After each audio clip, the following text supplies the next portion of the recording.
In terms of actual metrics that we report out to leadership, we have a few key ones that we're reporting on. Employee satisfaction is important to them too, so our NPS score on Brightside is around 93 right now, which is far above most any other NPS score I've ever seen.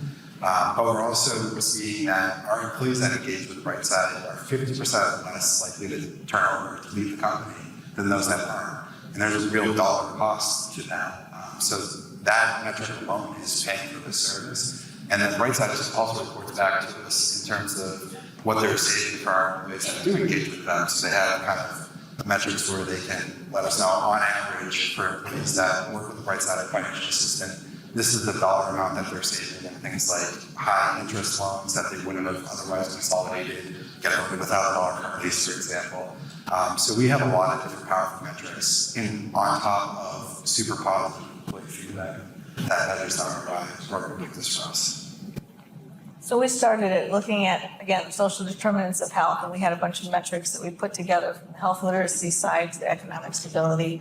And the one measure that we had put one in initially, and it was to see a reduction in 401k hardship withdrawals, because we know that people were taking them every pay period or every month to just subsidize their income, right? Which tells us a story of how they are feeling financially.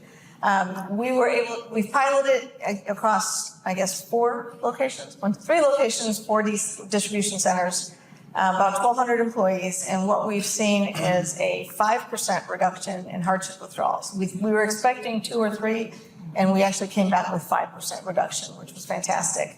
We also then were a benefit of seeing the reduction in turnover, right? So if you take the pilot DCs and you look at those that are engaged with Brightside versus those that are not engaged, the turnover rate's 43%.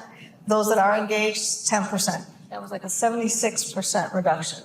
It was huge, which again is cost savings when you have to then backfill those positions and train them and do all that. Our NPS score is a little higher. It's 100 right now. Wow. I hope you guys can maintain it.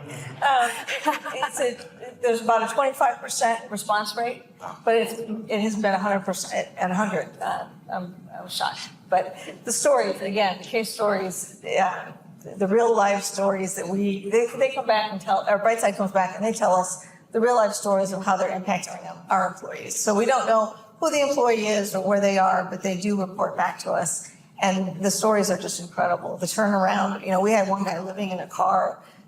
He was divorced and was living in a car, and partially in a car some nights and then in a hotel other nights because he didn't have enough money to put down payment on an apartment. Within 7 days, Brightside helped him obtain the loan he needed to get into the apartment, and now he's got a savings account. So it's just you can't put a measurement on that, right? Mm-hmm. I mean, that's the hard part. But yeah, otherwise it's ROI, definitely ROI on the turnover.